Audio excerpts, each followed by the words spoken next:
ആത്മീയ ഗുരുവും ശ്രീ മഹേശ്വർനാഥ് ബാബാജിയുടെ ശിഷ്യനുമായ ശ്രീ എം എഴുതിയ ജന്മാന്തര യാത്രകൾ എന്ന പുസ്തകത്തെ ആധാരമാക്കി തയ്യാറാക്കിയ ഒരു പുസ്തക അവലോകനമാണ് ഈ വീഡിയോയിൽ ഉൾപ്പെടുത്തിയിട്ടുള്ളത്. ഈ അധ്യായത്തിൽ പരാമർശിക്കുന്ന അനുഭവങ്ങൾ, സംഭവങ്ങൾ, ആത്മീയ വിവരണങ്ങൾ, പുസ്തകത്തിൽ അവതരിപ്പിച്ചിരിക്കുന്ന ആശയങ്ങളെ അടിസ്ഥാനമാക്കിയുള്ള വ്യക്തിപരമായ വായനാനുഭവത്തിൻ്റെ പുനർവിവരണമാണ്. പൂർവജന്മത്തിലെ സംഭവബഹുലമായ നിമിഷങ്ങൾ അദ്ദേഹം ഓർത്തെടുക്കുകയാണ്. നവാബിൻ്റെ ഭീകങ്ങളിലൊരാളായി ജീവിതം നയിച്ച നിരവധി വർഷങ്ങൾക്ക് മുൻപ് നടന്ന അദ്ദേഹത്തിൻ്റെ സ്ത്രീജന്മമാണ് ഈ ഭാഗത്തിലെ വിവരണം. നമുക്ക് പുസ്തകത്തിലേക്ക് പോകാം. 18-ാം നൂറ്റാണ്ടിലെ തെക്കേ ഇന്ത്യ. അന്നത്തെ ആർക്കോട്ട് പ്രദേശം മുസ്ലിം നവാബിൻ്റെ ഭരണത്തിലായിരുന്നു. ആ രാജകൊട്ടാരത്തിലെ അന്തഃപുരത്തിൽ താമസിച്ചിരുന്ന ഭീകങ്ങളിൽ ഒരുവളായിരുന്നു ഞാൻ. ആ ഭീകത്തിൻ്റെ ജീവിതത്തിലൂടെയാണ് ഈ അധ്യായത്തിൻ്റെ കഥ ആരംഭിക്കുന്നത്. അതീവ അപൂർവമായ ഒരനുഭവത്തിലൂടെയാണ് അവൾ മഹാനായ യോഗിയും അവധൂതനുമായ സദാശിവ ബ്രഹ്മേന്ദ്രിയെ പരിചയപ്പെടുന്നത്. ആ മഹാത്മാവിൻ്റെ പാദധൂളി എക്കാലവും എൻ്റെ ശിരസിൽ വസിക്കട്ടെ. ഈ സംഭവത്തിലേക്ക് കടക്കുന്നതിനു മുമ്പ് ഏകദേശം 3 നൂറ്റാണ്ടുകൾ മുൻപുണ്ടായ ഒരത്ഭുത ജന്മകഥ ഓർത്തെടുക്കേണ്ടതുണ്ട്. മധുര നഗരത്തിൽ സോമസുന്ദര അവധാനി എന്ന ബ്രാഹ്മണനും ഭാര്യ പാർവതിയും താമസിച്ചിരുന്നു. ആചാര്യനും കുണ്ടലിനി യോഗവിദ്യയിൽ നിപുണനുമായിരുന്ന അദ്ദേഹം ആത്മീയ ജീവിതത്തിനായി പ്രശസ്തനായിരുന്നു. പാർവതിക്ക് മഹത്തായ ഒരാത്മീയ പുരുഷനെ പുത്രനായി ലഭിക്കണമെന്ന ആഗ്രഹമുണ്ടായിരുന്നു. ഭർത്താവിൻ്റെ നിർദ്ദേശപ്രകാരം അവൾ നിരന്തരമായി രാമനാമജപത്തിൽ മുഴുകി. ഉറക്കത്തിൽ പോലും അവളുടെ മനസ്സ് ആ ജപത്തിൽ ലയിച്ച അവസ്ഥയിലായിരുന്നു. ഒരിക്കൽ രാമേശ്വരം തീർത്ഥാടനം ചെയ്തപ്പോൾ ഇരുവരും രാമേശ്വരനാഥനായ ഭഗവാൻ ശ്രീ പരമേശ്വരനെ സ്വപ്നം കാണുകയും സത്പുത്രനായ ഒരു ഉത്തമ പുരുഷസന്തതി പിറക്കും എന്ന അനുഗ്രഹം ലഭിക്കുകയും ചെയ്തു. മഹാദേവന്റെ അനുഗ്രഹഫലമായി അവർക്ക് അത്യന്തം ബുദ്ധിശക്തിയുള്ള ഒരാൺകുഞ്ഞു ജനിച്ചു. അവനെ ശിവരാമകൃഷ്ണൻ എന്നു പേരിട്ടു. ബാല്യകാലം മുതൽ തന്നെ അവൻ അതുല്യമായ ഗ്രഹണശേഷിയും ആത്മീയ ചായവുമുള്ളവനായി വളർന്നു. മുൻജന്മജ്ഞാനം പുനരാവർത്തിക്കുന്നതുപോലെയായിരുന്നു അവന്റെ പഠനയാത്ര. അവനെ മഹാനായ ഗുരുവായ തിരുവിശനല്ലൂരിലെ ശ്രീധര വെങ്കടേശ അയ്യാവാളിന്റെ സന്നിധിയിലെത്തിച്ചു.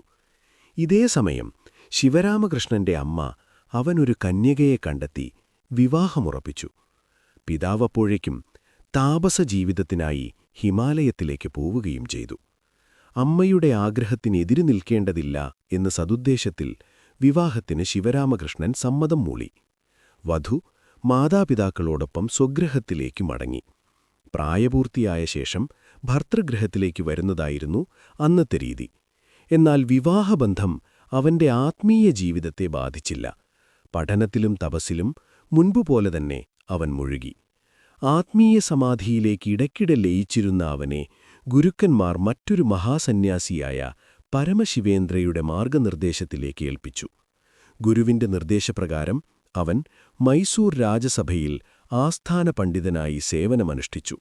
അവിടെ നടന്ന വൈദിക സംവാദങ്ങളിൽ അവൻ അപൂർവ വിജയം കൈവരിച്ചു. എന്നാൽ ഗുരുവിന്റെ അടുത്തേക്ക് മടങ്ങിയെത്തിയപ്പോൾ പരമശിവേന്ദ്ര ഒരു ഗൂഢോപദേശം നൽകി. മറ്റുള്ളവരുടെ വാക്കുകളെ മൗനത്തിലാക്കാൻ നീ പഠിച്ചു. എന്നാൽ നിന്റെ നാവിനെ മൗനത്തിലാക്കാൻ ഇനിയും നീ പഠിക്കണം. ആ വാക്കുകൾ അവന്റെ ജീവിതത്തെ തന്നെ മാറ്റിമറിച്ചു. സംസാരത്തെ ഉപേക്ഷിച്ച അവൻ മൗനവ്രതം സ്വീകരിച്ചു. ഗുരു അവന് സന്യാസദീക്ഷ നൽകി. സദാശിവ എന്ന നാമം നൽകി ലോകബന്ധങ്ങളിൽ നിന്ന് പൂർണ്ണമായി വിട്ടുനിൽക്കാൻ അനുഗ്രഹിച്ചു. കാവേരി നദിയുടെ തീരപ്രദേശങ്ങളിൽ മലനിരകളാൽ ചുറ്റപ്പെട്ട ശാന്തമായൊരു പ്രദേശത്താണ് സദാശിവ പിന്നീട് വാസമുറപ്പിച്ചത്. അവിടെ പരബ്രഹ്മാനന്ദത്തിൽ ലയിച്ച അവൻ സർവബന്ധനങ്ങളിൽ നിന്നും മോചിതനായ ഒരവധൂതനായി മാറി. ചിലപ്പോഴൊക്കെ ദീർഘകാലം ഒരിടത്ത് ധ്യാനത്തിലിരുന്നും ചിലപ്പോഴൊക്കെ ദേശാടനം ചെയ്തും അവൻ ജീവിച്ചു. അദ്ദേഹത്തിന്റെ ജീവിതത്തെക്കുറിച്ച് നിരവധി അത്ഭുത കഥകൾ പ്രചരിച്ചു. നദീപ്രവാഹത്തിലകപ്പെട്ട് മാസങ്ങളോളം സമാധിസ്ഥിതിയിൽ കഴിഞ്ഞ ശേഷം കണ്ടെത്തപ്പെട്ടതും വർഷങ്ങളോളം വൈക്കോലിന് കീഴിൽ ധ്യാനനിദ്രയിൽ ലയിച്ചിരുന്നതുമെല്ലാം അതിലുൾപ്പെടുന്നു. ഇത്തരം സംഭവങ്ങൾ കേട്ടറിഞ്ഞ പുതുക്കോട്ട രാജാവായ വിജയരഘുനാഥ തൊണ്ടൈമാൻ സദാശിവ ബ്രഹ്മേന്ദ്രയെ നേരിൽ കാണുവാൻ ആഗ്രഹിച്ചു. ദീർഘമായ അന്വേഷണത്തിനൊടുവിൽ വിജനമായൊരു പ്രദേശത്ത് ധ്യാനത്തിലിരുന്ന മഹായോഗിയെ കണ്ടെത്തി. രാജാവ് ആദരവോടെ അപേക്ഷിച്ചെങ്കിലും സദാശിവ മൗനത്തിൽ ലയിച്ച നിലയിൽ ധ്യാനം തുടരുക മാത്രം ചെയ്തു. അവിടെ വെച്ചാണ് ഈ അധ്യായത്തിന്റെ കഥ ഒരു പുതിയ വഴിത്തിരിവിലേക്ക് കടക്കുന്നത്. രാജാവ് സദാശിവ വസിച്ചിരുന്ന സ്ഥലത്തിനടുത്തുതന്നെ ഒരു ചെറിയ കുടിൽ പണിതു. മഹായോഗിയുടെ സാന്നിധ്യത്തിൽ കഴിയുക എന്നതായിരുന്നു അദ്ദേഹത്തിന്റെ ഏറ്റവും വലിയ ഭാഗ്യം. രാജകാര്യങ്ങൾക്കായി ഇടയ്ക്ക് കൊട്ടാരത്തിലേക്ക് പോകുമെങ്കിലും അവ വളരെ വേഗത്തിൽ പൂർത്തിയാക്കി അദ്ദേഹം വീണ്ടും ഗുരുവിന്റെ സമീപത്തേക്ക് മടങ്ങിയെത്തുമായിരുന്നു. അങ്ങനെ 7 വർഷങ്ങൾ കടന്നുപോയി. ഒരു ദിവസം രാജാവ് വിനയപൂർവം സദാശിവയോട് ഒരു മന്ത്രോപദേശം നൽകണമെന്നപേക്ഷിച്ചു. സദാശിവ മണലിൽ ഒരു മന്ത്രമെഴുതിക്കാട്ടി. ആ മണൽ രാജാവ് ഭക്തിയോടെ തന്റെ വസ്ത്രത്തിൽ പൊതിഞ്ഞെടുത്ത് കൊട്ടാരത്തിലേക്ക് കൊണ്ടുപോയി. അവിടെ അത് ഒരു സ്വർണ്ണപ്പെട്ടിയിൽ സൂക്ഷിച്ച് നിത്യവും പൂജ നടത്തുകയായിരുന്നുവെന്ന് പറയപ്പെടുന്നു. കരൂരിലെ പൂന്തോട്ടങ്ങളിലൂടെ സദാശിവ സഞ്ചരിക്കുമ്പോൾ പലപ്പോഴും കുട്ടികൾ അദ്ദേഹത്തെ ചുറ്റിപ്പറ്റി നടക്കുമായിരുന്നു. അവർ അദ്ദേഹത്തെ ഒരു മഹായോഗിയായി അല്ല, തങ്ങളിലൊരാളായി തന്നെയാണ് കണ്ടിരുന്നത്. ഒരിക്കൽ ആ കുട്ടികൾ മധുരയിലെ ക്ഷേത്രോത്സവം കാണണമെന്ന ആഗ്രഹം പ്രകടിപ്പിച്ചു. സദാശിവ അവരെ തന്റെ ചുമലിൽ കയറി കണ്ണുകളടയ്ക്കാൻ പറഞ്ഞു. അടുത്ത നിമിഷം തന്നെ അവർ ഉത്സവത്തിന്റെ നടുവിലായിരുന്നു. ഭഗവാൻ സുന്ദരേശ്വരന്റെ ഘോഷയാത്ര, സംഗീതം, വിളക്കുകൾ, ആഘോഷങ്ങൾ എല്ലാം കുട്ടികൾ ആസ്വദിച്ചു. മധുരമുള്ള പലഹാരങ്ങളും വാങ്ങിക്കൊടുത്ത ശേഷം അതേപടി അദ്ദേഹം അവരെ തിരികെ കൊണ്ടുവന്നു. കുട്ടികൾ സുരക്ഷിതമായി മടങ്ങിയെത്തിയതറിഞ്ഞ മാതാപിതാക്കൾ അത്ഭുതപ്പെട്ടു. കുട്ടികളുടെ കൈകളിലുണ്ടായിരുന്ന മധുരയിൽ മാത്രം ലഭിക്കുന്ന പ്രത്യേക മിഠായികൾ ആ സംഭവത്തിന്റെ സാക്ഷ്യമായി. മറ്റൊരു സന്ദർഭത്തിൽ ഒരു സമ്പന്ന ജമീന്ദാരിന്റെ വയലുകൾ കാക്കുന്ന കാവൽക്കാരൻ സദാശിവയെ കള്ളനെന്ന് തെറ്റിദ്ധരിച്ച് ആക്രമിക്കാൻ ശ്രമിച്ചു. കൈ ഉയർത്തിയ നിമിഷം തന്നെ അയാൾ ചലനശേഷി നഷ്ടപ്പെട്ട് ശിലാപ്രതിമ പോലെ നിന്നുപോയി. സദാശിവ കുറച്ചു ദൂരം നടന്നു മാറിയ ശേഷം മാത്രമാണ് അയാൾക്ക് ശരീരം വീണ്ടും ചലിപ്പിക്കാൻ കഴിഞ്ഞത്. സദാശിവ ബ്രഹ്മേന്ദ്രയെക്കുറിച്ചും അദ്ദേഹത്തിന്റെ അത്ഭുത ജീവിതത്തെക്കുറിച്ചും അനവധി കഥകൾ പ്രചരിച്ചിരുന്നുവെങ്കിലും ഇനി ഞാൻ എന്റെ വ്യക്തിപരമായ അനുഭവത്തിലേക്ക് മടങ്ങിവരട്ടെ.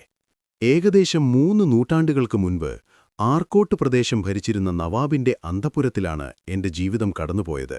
അനേകം ബീഗങ്ങൾ അവിടെയുണ്ടായിരുന്നുവെങ്കിലും ഞാൻ അദ്ദേഹത്തിന് ഏറ്റവും പ്രിയപ്പെട്ടവളായിരുന്നു. അഫ്ഗാൻ വംശജനായ ഒരു പ്രഭുവിന്റെ മകളായി ജനിച്ച എന്റെ പേര് മോത്തി എന്നായിരുന്നു. അന്തഃപുരത്തിനുള്ളിലെ ഒരു സ്വകാര്യ ശിബിരത്തിനുള്ളിൽ എന്നെ കൊണ്ടുപോയി വസ്ത്രങ്ങൾ ഓരോന്നായി അഴിച്ചുമാറ്റുകയും എന്റെ ശരീരം നോക്കി ആസ്വദിക്കുകയും വിലപിടിപ്പുള്ള ആഭരണങ്ങളെക്കൊണ്ട് അലങ്കരിക്കുകയും എന്റെ മേനിയിൽ അത്തറ് പുരട്ടുകയും ചെയ്യുന്നത് അദ്ദേഹത്തിന്റെ പതിവ് വിനോദമായിരുന്നു. ഒരു ദിവസം നവാബ് തന്റെ പതിവ് വിനോദത്തിലേർപ്പെട്ടിരിക്കെ അപ്രതീക്ഷിതമായി വാതിൽ തനിയെ തുറന്നു. അതിലൂടെ ദിവ്യചൈതന്യം നിറഞ്ഞ മുഖഭാവമുള്ള ഉയരം കൂടിയ ഒരപരിചിതൻ അകത്തേക്ക് കടന്നു. അദ്ദേഹത്തിന്റെ കണ്ണുകളിൽ സാധാരണ മനുഷ്യർക്കപ്പുറം എന്തോ അനുഭവിക്കുന്ന ഒരു പ്രകാശമുണ്ടായിരുന്നു. ഞങ്ങളുടെ കണ്ണുകൾ തമ്മിൽ ചേർന്ന നിമിഷം ശീതളമായൊരു സ്പർശം എന്റെ മനസ്സിലൂടെ ഒഴുകിപ്പോയി. ഹൃദയം അതിശയകരമായ ശാന്തിയാൽ നിറഞ്ഞു. പിഞ്ചുകുഞ്ഞിനോടുള്ള അമ്മയുടെ സ്നേഹത്തോട് സാമ്യമുള്ള ഒരു കരുണാഭാവം എന്നെ മൗനത്തിലാഴ്ത്തി. ആദ്യത്തെ ഞെട്ടലിൽ നിന്ന് മോചിതനായ നവാബ് കാവൽക്കാരെ വിളിച്ചു. എന്നാൽ അതിശയകരമായി അവർക്കാർക്കും ആ അപരിചിതനെ കാണാൻ കഴിഞ്ഞില്ല. ഞങ്ങൾ ഇരുവർക്കു മാത്രമാണ് അദ്ദേഹം ദൃശ്യമായത്. കോപാകുലനായ നവാബ് ആയുധമെടുത്ത് അദ്ദേഹത്തിന്റെ കൈക്ക് മുറിവേൽപ്പിച്ചു. രക്തം വാർന്നുവെങ്കിലും അപരിചിതൻ അതീവ ശാന്തനായി പുഞ്ചിരിയോടെ പുറത്തേക്ക് നടന്നുപോയി. ഞാൻ കരഞ്ഞുകൊണ്ട് നവാബിനോട് ചോദിച്ചു, ഇതെന്തിനാണ്?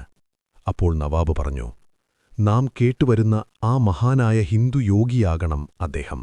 ശരീരബോധം പോലും അതീതനായ ഒരവധൂതൻ. വസ്ത്രവും അസ്ത്രവും അദ്ദേഹത്തിന് വിഷയമല്ല. ഞാൻ ചെയ്തതിന് മാപ്പ് ചോദിക്കാൻ ഉടൻ പോകണം. കരുണയുടെ സമുദ്രമാണദ്ദേഹം. പശ്ചാത്താപത്തോടെ വിറച്ച നവാബ് മുറിഞ്ഞ കൈയെടുത്ത് അദ്ദേഹത്തെ തേടി ഓടി. അതേസമയം ഞാൻ ബോധം കെട്ടുവീണു. ബോധം തിരിച്ചു കിട്ടുമ്പോൾ നവാബ് എന്റെ സമീപത്ത് ശാന്തനായിരിക്കുകയായിരുന്നു. പിന്നീടുണ്ടായ സംഭവങ്ങൾ അദ്ദേഹം എന്നോട് വിശദീകരിച്ചു. മുറിഞ്ഞ കൈയുമായി അദ്ദേഹം യോഗിയുടെ പിന്നാലെ ദൂരെ ദൂരെ ഓടി. ഒടുവിൽ കാട്ടിനകത്തെ ഒരു പാറപ്പുറത്ത് ധ്യാനസ്ഥനായിരിക്കുന്ന സദാശിവയുടെ മുന്നിലെത്തി. അവിടെ സാഷ്ടാംഗം നമസ്കരിച്ചു. കണ്ണീരോടെ തന്റെ തെറ്റ് ക്ഷമിക്കണമെന്നപേക്ഷിച്ചു. യോഗി ശാന്തമായി പറഞ്ഞു, "നീ ഒരു തെറ്റും ചെയ്തിട്ടില്ല." മുറിഞ്ഞ കൈ അദ്ദേഹത്തിന് മുന്നിൽ കാട്ടിയപ്പോൾ സദാശിവ അതിനെ വീണ്ടും തോളിൽ സ്പർശിച്ചു. അത്ഭുതകരമായി മുറിവടഞ്ഞു. കൈ പഴയ പോലെ പ്രവർത്തിച്ചു. അദ്ദേഹം പിന്നെ പറഞ്ഞു, "ഇനിയെല്ലാം ശരിയല്ലേ?